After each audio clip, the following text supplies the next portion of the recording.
Assalamualaikum warahmatullahi wabarakatuh. Kami dari kelompok 1 ingin mempresentasikan tentang pandangan para ahli hukum Islam tentang asuransi, yang beranggotakan saya sendiri Jian Tamimah, NIM 6301019.001. Yang kedua ada Monica Hidayatur Rahmah, NIM 6301019.013. Yang ketiga ada Winda Novitasari, NIM 6301019.025. Dan yang terakhir ada Zulfa Anissa, NIM 6301019.039. Pengertian asuransi. Kata asuransi berasal dari bahasa Belanda assurantie, yang dalam hukum Belanda disebut verzekering, yang artinya pertanggungan.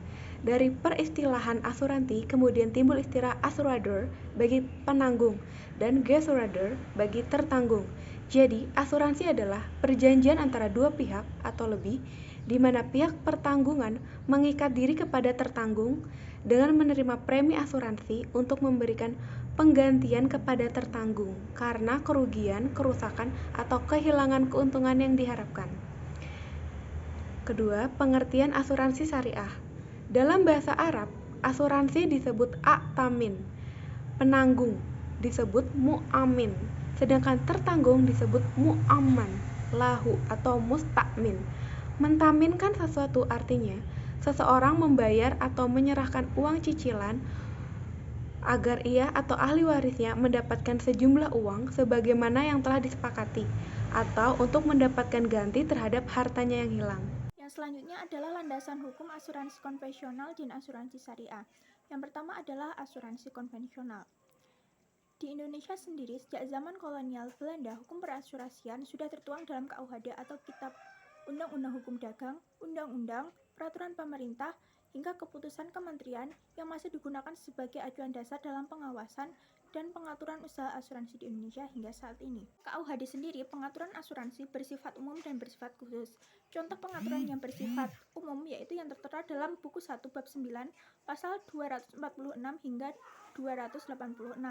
Sedangkan pengaturan yang bersifat khusus yaitu yang tertera dalam buku 1 bab 10 pasal 287 sampai 308 KUHD dan buku 11 bab 9 dan 10 pasal 592 hingga 695. Dalam pasal-pasal tersebut mengatur beberapa pengaturan khusus mengenai asuransi kebakaran, asuransi hasil pertanian, asuransi jiwa, asuransi pengangkutan laut dan perbudakan, serta asuransi pengangkut darat, sungai dan perairan pedalaman. Seperti yang telah disebutkan sebelumnya, selain berlandaskan pada KUHD, hukum asuransi di Indonesia juga berlandaskan pada beberapa peraturan perundang-undangan, seperti UU RI, khususnya nomor 2 tahun 1992 tentang usaha perasuransian, beberapa peraturan pemerintah, serta keputusan Menteri Keuangan. Selanjutnya adalah landasan hukum asuransi syariah.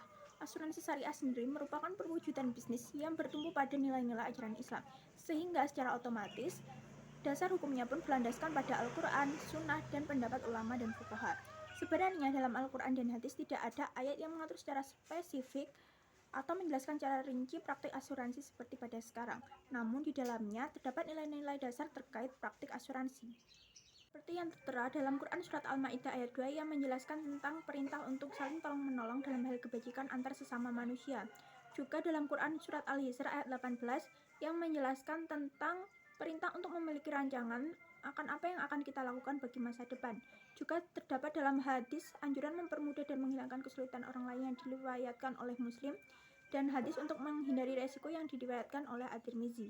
Selain Al-Quran dan hadis, terdapat juga ijtihad dan ijma' yang didasarkan pada peristiwa yang terjadi pada masa Khalifah Umar bin Khattab terkait pelaksanaan praktik pembayaran hukum atau ganti rugi atas kasus pembunuhan. Selain berlandaskan pada hukum-hukum yang telah disebutkan di atas, asuransi syariah juga berpedoman pada fatwa Dewan Syariah Nasional Majelis Ulama Indonesia. Selanjutnya, saya akan menjelaskan mengenai pandangan para ahli hukum Islam tentang asuransi. Menurut Walkum Sumitra, secara garis besar, ada 4 pandangan ulama dan cendekiawan Muslim tentang asuransi, yaitu yang pertama, kelompok yang mengharamkan. Menurut Yusuf Al-Qaddawi, Sayyid Sabiq, Abdullah Al-Halkili, dan Muhammad Baqir Al-Mut'i, asuransi diharamkan karena asuransi mengandung unsur perjudian atau maisir. Asuransi dikatakan sama dengan judi karena asuransi merupakan akad yang salah satu dari pihak akad tersebut, yaitu dalam hal ini peserta asuransi, harus membayar kepada pihak asuransi dengan kesepakatan apabila terjadi sesuatu. Selanjutnya, kelompok yang kedua yaitu kelompok yang membolehkan. Kelompok ulama yang berpendapat bahwa asuransi hukumnya halal atau diperbolehkan dalam Islam antara lain yaitu Mu'tadil Mutahari, Abdul Wahab Khalaf, Muhammad Yusuf Musa, Abdurrahman Nisa, Muhammad Nishatul Wasidik, Muhammad Musra, Muhammad Albal, Muhammad Dasuki, Muhammad Ahmad, dan Mustafa Al-Zahra. Karena menurut mereka tidak ada nas Al-Quran dan Sunnah yang melarang asuransi. Ada kesepakatan serta kerelaan kedua belah pihak. Yang ketiga yaitu kelompok halal dengan catatan. Kelompok ulama yang berpendapat bahwa asuransi yang dibolehkan adalah asuransi yang bersifat sosial, sedangkan yang bersifat komersil dilarang dalam Islam. Yang terakhir yaitu kelompok yang keempat yaitu syubhat. Dalam Islam, apabila berhadapan dengan hukum yang sifatnya syubhat adalah lebih baik ditinggalkan. Alasan asuransi berhukum syubhat adalah karena tidak ada dalilnya. Selanjutnya adalah sebab-sebab perbedaan pandangan para ahli hukum Islam tentang asuransi. Seperti yang telah dijelaskan sebelumnya, terdapat berbagai pandangan yang dikemukakan oleh para ahli terkait dengan hukum asuransi. Ada yang memperbolehkannya, ada yang mengharamkan sebagian jenisnya, bahkan ada yang mengharamkan secara keseluruhan. Hal ini dikarenakan karena secara eksplisit tidak ada ayat dalam Al-Quran dan hadis yang menerangkan hukum asuransi tersebut.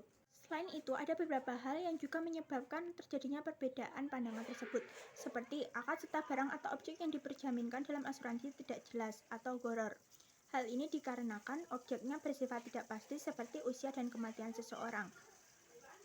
Lalu dalam asuransi juga terdapat unsur untung-untungan atau maisir, juga masalah ribawi yang disinyalir berada dalam asuransi, terutama dalam praktik saat tertanggung menerima klaim. Yang selanjutnya yaitu upaya-upaya untuk menghindari asuransi dari hal-hal yang diharamkan. Solusi untuk mensiasati agar bentuk usaha asuransi terhindar dari unsur gharar, maisir, dan riba yaitu: yang pertama, gharar atau ketidakpastian terdiri dari dua bentuk. Untuk menghindari gharar harus ada pengungkapan penuh dari setiap kontrak takaful. Pengungkapan penuh berlaku pada kedua belah pihak. Yang kedua yaitu tauhid. Prinsip ini adalah dasar utama dari setiap bentuk bangunan yang ada dalam syariah Islam. Setiap bangunan dan aktivitas kehidupan manusia harus didasarkan pada nilai-nilai tauhid. Yang ketiga yaitu keadilan. Dalam asuransi syariah harus terpenuhi nilai-nilai keadilan antara pihak yang terkait dengan akad asuransi tersebut. Sekian presentasi dari kelompok kami. Bila ada salah kata maupun ada kesalahan, mohon dimaafkan. Wassalamualaikum warahmatullahi wabarakatuh.